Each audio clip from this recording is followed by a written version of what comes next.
If your Facebook ads are costing you more than they should, then this video is for you.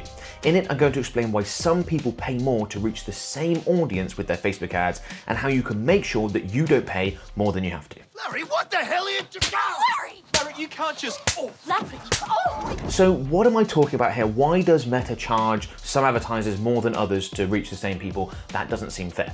Well, basically what's going on is that Meta analyzes your destination, your website, your landing page, wherever it is that you're sending people to after they click on your Facebook and Instagram ads.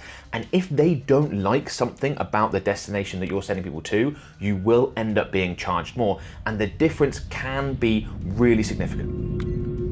Now, I've got Meta's support doc up about this. We've got some really good detail in here that we're going to go through because it's really, really important. I'm going to start by reading some of the sentences just from this top section up here, starting with the second paragraph. It says, below you'll find some of the key attributes of ad content and post-click experiences, like landing pages, that we consider low quality. If your ad contains any of these attributes, the ad quality component of your ad's total value may be relatively lower. I'll skip the next bit, go on to the next sentence, the next paragraph, which says, that means it will cost more and see fewer results than it would if it did not contain these attributes and associations. And that's really what we're talking about here. If you have things on your landing page, on your website that Meta doesn't like, or wherever you're sending people, that will hurt your results. Meta's going to charge you a lot more to reach the same people. This is particularly important if you're seeing high CPMs. I often get people messaging and commenting saying, my CPMs are really high. And one of the most common reasons is this. Meta doesn't like something either about your ad or your post-click experience, and you need to change that if you want to bring your CPMs down, and obviously if you want to improve your overall Facebook ad results. So I'm going to talk about this ad quality stuff in a second. Before I do that, I want to get to the stuff that I think is actually most important, where most advertisers go wrong if they are running into issues with this, and that's their post-click experience, landing page, website, etc. When we talk about these issues with the post-click experience, with your landing page, with your website, it's not what me and you might think looks nice from a design standpoint or anything along those lines. That is different. This is what Meta cares about, and it is different to simply design, okay? So you might be thinking, how could I possibly have an issue with my landing page? It looks fantastic. That doesn't necessarily make sense. It could still look fantastic, but you could run into some of these issues because you've got stuff on there or don't have stuff on there, and Meta would like you to make a change, okay? So let's go through them. So the first one is lack of substantive or original content. Now, if you've created a landing page where you've just copied information over from a competitor's website, particularly if they're also running Facebook ads, that could cause an issue. You could run into a low quality post-click experience. Or if you've got a really lean landing page with not much information on it, not much information about the product or service, about the business, perhaps people can't navigate very well. Again, these are all issues that you might want to address. You might have created a landing page that you think looks great, you've copied from a competitor, so it's got the best copy, but you're going to need to make some adjustments, make some changes to make it appear to Meta more original, and make sure there's some stuff on there that's also likely to help with conversions, because people need to see benefits and features and reasons why they should buy and take action, all that sort of stuff anyway. Number two is disproportionate volume of ads relative to content. Now, I actually doubt that many people watching this video are going to run into this one as an issue. This is typically used by Meta advertisers that are looking to make money from ads on the site. So they're looking to send people to like a listicle where people then have to click through 20 different pages to find out all the things on this list, and there's an ad impression on each one and that sort of thing. And it just seems all quite spammy. They've got loads of ads sending people there, and there's just not much substance to it. I doubt many people are going to run into that issue who watch my videos, people primarily selling products and services and things like that. Now, number three is fairly self-explanatory. Basically, Meta doesn't want anything that is going to be annoying or disruptive to their users once they click on an ad and come through to your website. We've all had that experience. We go through to a website and there's pop-ups and things getting in the way, and you're just like, just get out of the way. I want to do whatever it is that I'm doing. You can see here that it says it doesn't include legally required disclosures, so things around like cookies and tracking that we all have to have now. Those are going to be fine. That's not going to be an issue. But if you've got a pop-up trying to convince people to someone to sign up to your newsletter or an email list, or give them a lead magnet or something along those lines, or like an exit intent pop-up or something along those lines, Meta's not going to like that very much. Now, you may still decide that that's worth it because you go, yeah, we know we're going to end up paying a bit more through our ads than we need to because we've got this pop-up in there. But look, this pop-up has built a 20,000 person email list over the last couple of years, and that email list does, a huge amount of revenue for our business because we email them regularly and we build value and et cetera, et cetera. So you may decide that that's still worth it. You may decide that a number of these things are still worth it because it helps you with your overall business objective, but you need to be aware of the potential costs, and that's that Meta might not like this and they might charge you more for ads as a result. Number 4 is unexpected content experiences. So I already talked about the main example of this, like a listicle where you've got to click through multiple pages, and the reason why the publisher does that is because they want lots of ad impressions, because they're trying to make more money from the ads on the page, sending people there than they have to pay to get people there in the first place. Not exactly the best business model, but obviously people do it. That's an example. Again, not something that I think many people watching this video are gonna run into as an issue.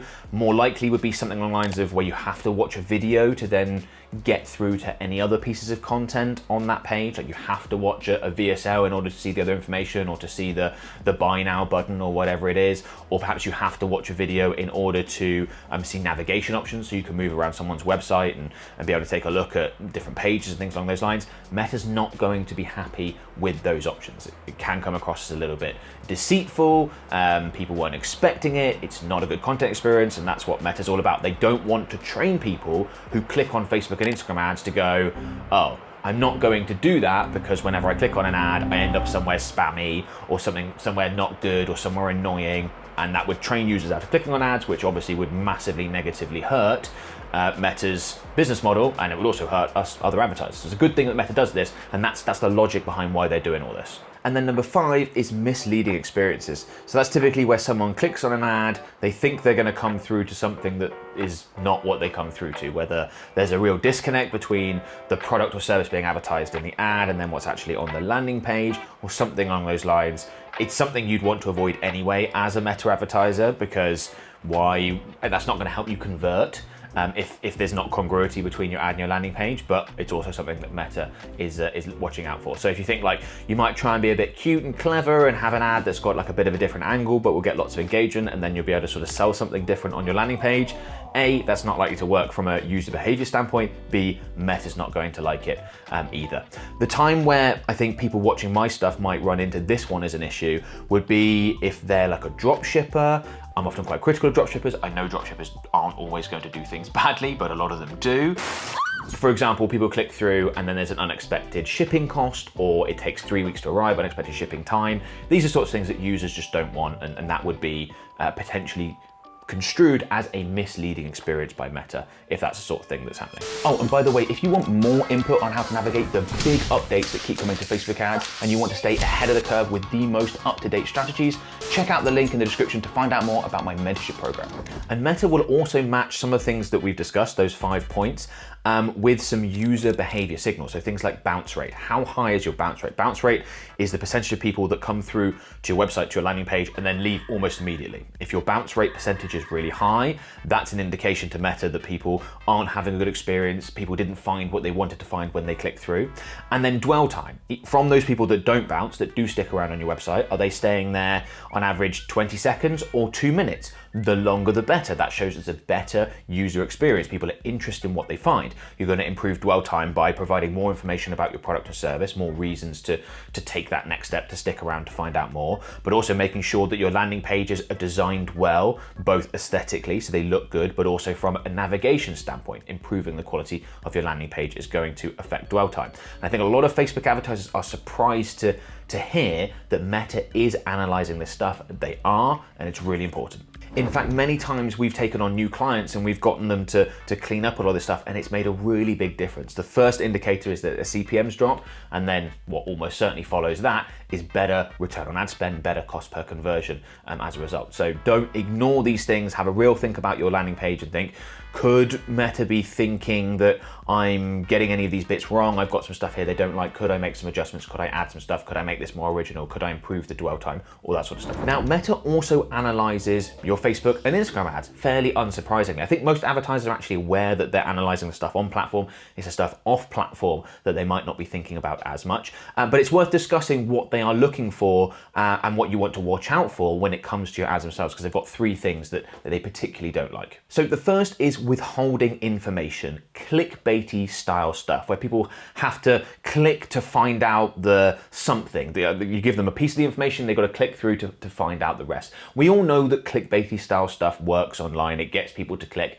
Meta doesn't like it. It's also very unlikely to result in an actual sale or a lead or something that your business really wants once they click through. So I wouldn't recommend it anyway, but just be aware that Meta's really hot on that. They don't like anything that withholds information, and clickbaity type ads are normally the ones that do. The second one is sensationalized language. Now, of course, you want to emphasize the benefits associated with your product or service. You want to tell people why it's so fantastic, why people should buy it, why they should inquire, all that sort of stuff. But you can go too far. We've all probably seen ads that just seem incredibly hyperbolic, and you look at them and you just think, that's ridiculous. It actually damages the advertiser's credibility, and Meta doesn't like it either. So think about not only from a grammar standpoint, how many exclamation marks or emphasis do you want to put on things, but also, are you making claims that are just over the top, that are unrealistic about your product and service? Meta doesn't like those. Again, it's going to put off users because it's going to seem over the top, it's going to seem too far, you're not going to seem credible, but Meta's watching out for this. And then the third is engagement bait. Now, these ads, you don't typically see them anymore, but they were very, very popular a number of years ago,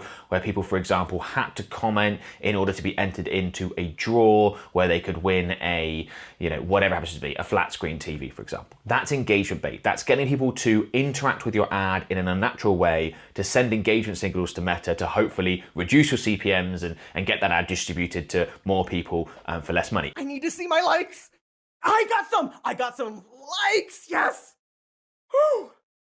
Oh, thank God. Oh, I thought I didn't get any likes. In fact, now, because Meta's aware of this and they've cracked down on it, it'll do the exact opposite. You're putting in engagement bait to try and reduce your CPMs to get cheaper ads. It's going to do the exact opposite. You're going to end up spending more because Meta doesn't like this. And we know that if you have any of these issues, whether it's with the landing page or with the ad, that's exactly what Meta's going to do. They're probably not going to stop you advertising if you don't actually break the rules, but they are going to increase the cost to either A, incentivize you to stop advertising altogether, make you uncompetitive with your competitors, or B, which is what they'd probably rather, you changed your ways, you adjusted things so that you provided a better experience for their users and keep advertising. So that's why they're doing this, as we've discussed. And again, alongside those three things, Meta is also going to take a look at user behavior around the ads. So how many people click hide ad, or hide all ads from this advertiser, or hide ad due to repetition, or how many people report the ad. The more that sort of stuff goes on, the more that Meta thinks, oh, okay, this advertiser isn't really doing what we want them to do on the platform. They're not keeping our users happy. Maybe we should punish them in effect with higher CPMs, charge them more to reach the same Larry, people. what the hell are you doing? Larry, you can't just... Oh, Larry, oh, are you all right? How did... And if you want a really quick and easy way to produce high quality ad creative that Facebook is happy for you to use, then check out this video. In it, I demonstrate one of my favorite Facebook ads tools that makes high quality ad creation so much easier.